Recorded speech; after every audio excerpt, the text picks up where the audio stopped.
In this session, we will obtain the equation of state for a quasi-static adiabatic process. We have already seen that an adiabatic process in general involves the change in all the three variables: the pressure, the volume, and the temperature, according to certain relationship. So for such a process, we can have three different relationships connecting each of the pair of variables. So one will be a relation connecting the pressure and the volume, so there can be a PV relationship. There is a VT relationship or TV relationship, and also there can be a pressure temperature relationship. So we'll be deriving each of these relations, which already you have used in solving the problems initially, but we haven't derived it, and that is our purpose of the session now. So let's start with the PV relationship, so the relation connecting pressure and the volume. So first one, PV relationship. PV relationship. See, we have obtained from the modification of the first law of thermodynamics in terms of Cp and Cv two equations. So let me start with those equations. We have d bar q equal to Cv dt. Hope you remember this equation which we have discussed earlier. Cv dt plus pdv. So that is one expression. We call it as equation number 1. And we had a similar equation in terms of Cp, which we I think discussed as equation number 17 or something in the previous video. And d bar q equal to, this is the expression for d bar q in terms of Cp. Cp, you can see that if it is Cp, then it will be dt. Cp dt, then instead of plus it will become minus vdp. This was the equation that we have discussed earlier. So these two are two equations for d bar q. That is a modification of the first law of thermodynamics in terms of the Cv and Cp of the system. We are considering an ideal gas. So in an adiabatic process, this is for an adiabatic process. So for adiabatic process,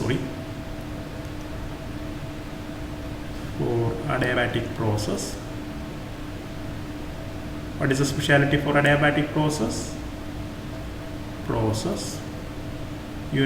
No heat enters or leaves the system, so I can take d bar q is equal to 0. Okay.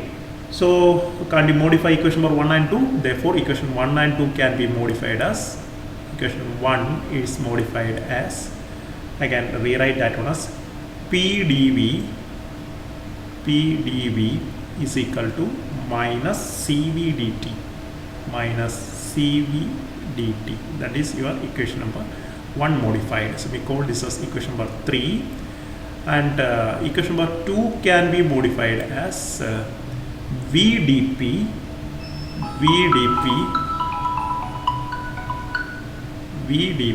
is equal to simply Cp dt. That let me call as equation number 4. Now let us divide equation 4 with equation 3. Let me divide equation 4 with 3. So equation 4 by 3 gives, what do you get? You can see that will be equal to vdp, so divided by pdv. I am writing it in an order, equal to dt gets cancelled, so on the right side you will be getting Cp by Cv.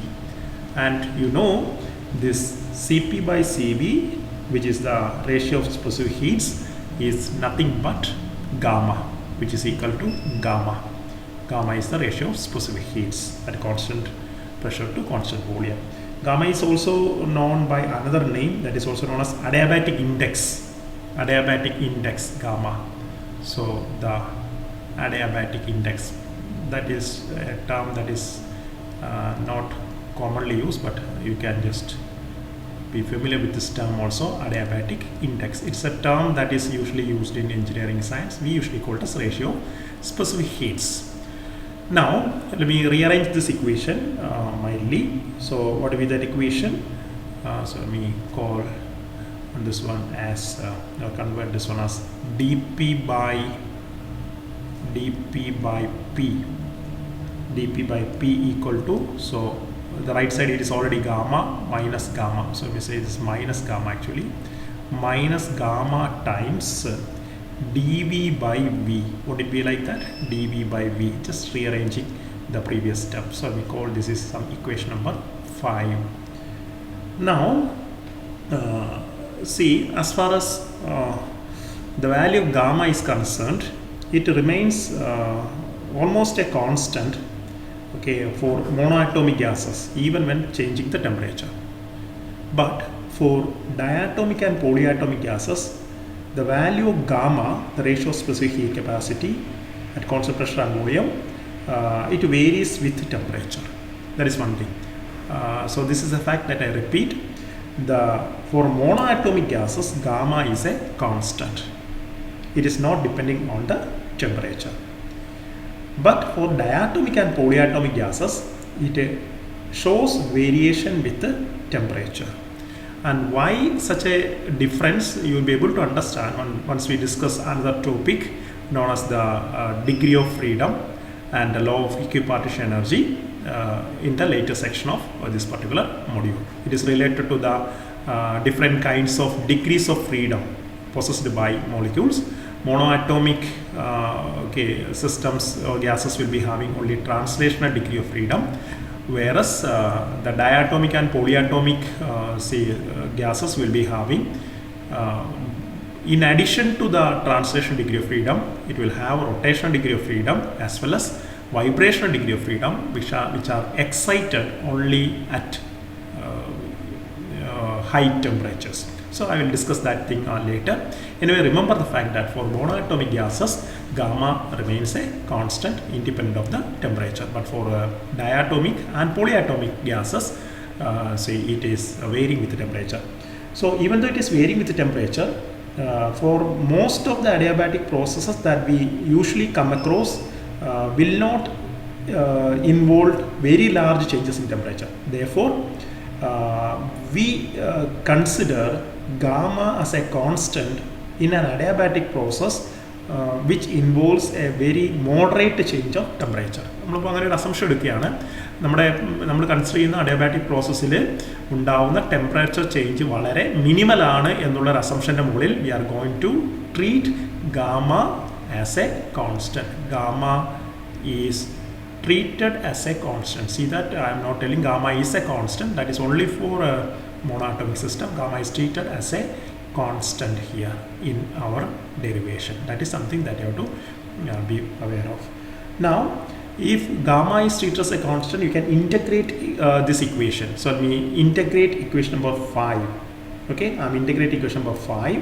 Then is it not of the form 1 by x dx? So it will be log. Right, so integrating on both sides, integrating both sides, it's understood. Log is not log of p, that will be the integration of 1 by p dp, that will be equal to this will be gamma is treated as a constant, so minus gamma log v minus gamma log v. And let me just add a constant of integration, say c or something. Now instead of writing a c, I'm just writing log of a constant, log c. It's not a matter because you know that any constant can be expressed in terms of logarithm of another constant. So log c is a constant. Okay, it's only for our advantage of modifying the equation. Now let's modify this equation further. What I can do, I can write this one as equal to minus log is not v raised to gamma minus log of V raised to gamma plus log C. Plus log C. That's what we can modify. Now let's move on. So on the left side, you have got log P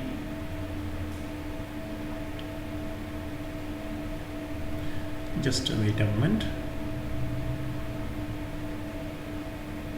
Okay, on the left side you have got a log P.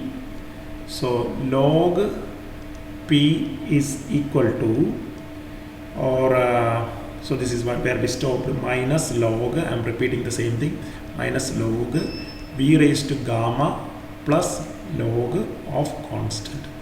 Now let's take it to the other side. So it will become log P plus log of V raised to gamma is equal to log of a constant. Is it okay? Now you know how to modify it using the properties of logarithm. Log A plus log B, it is nothing but log AB. Okay, or log AB equal to log A plus log B, whatever it is, can do. So I can modify this one further. So you can skip all these steps. I'm just writing it in detailed steps. So log of PV raised to gamma is equal to log C, right? And you know what is the automatic conclusion. Okay, you get rid of the log on both sides, or taking exponential, so you can just see, or take anti-log. So you can just see that this conclude that PV raised to gamma equal to a constant, some constant. PV raised to gamma equal to a constant. And this is the much familiar equation that we have been using for discussing a quasi-static adiabatic process in which pressure and the volume is undergoing a change. Okay. Now one thing, this equation is PV relationship is known by another name. This is known as the Poisson's law. Poisson's law. Poisson's law. It's the name of a scientist. Poisson's law. Poisson's law in thermodynamics. You will learn about, I don't know whether you have learned already, Poisson's law in thermodynamics also. That is another equation. This is the Poisson's law in in electrodynamics also. This is the Poisson law in thermodynamics. So one thing I caution before we move on to the next session, that this equation that we have derived is for what kind of a process. So let me go back to the previous, what was our heading? These equations are applicable for a quasi-static adiabatic process. That is what I underline. Adiabatic process. What kind of an adiabatic process? Only if the adiabatic process is occurring quasi-statically. You know, quasi-static is a very slow process. Okay. Now, why I tell you this one? Because we have discussed in one of the previous sessions about a type of adiabatic expansion known as adiabatic free expansion. Hope you remember. Adiabatic free expansion of a gas. So what happens in the adiabatic free expansion? You had the containers separated by a particular wall, and you remove the wall all of a sudden. So the gas from one side of the system will be rushing into the other side, which was practically vacuum. Okay, so that process, free expansion process, is a very fast process. So you cannot regard that process to be quasi-static, because the gas suddenly rushes into the vacuum, and during the process the system will be going through non-equilibrium states and reaches finally its equilibrium state. So free expansion happening under adiabatic condition should not be regarded or treated as a quasi-static process. So remember, the equation PV raised to gamma equal to a constant is not applicable for the free expansion of a gas under adiabatic conditions. That is to be kept in mind. Okay, so that's about the derivation of PV relationship or Poisson's relationship for a quasi-static adiabatic process. Okay, we will derive the other two relationships in the next video. Thank you.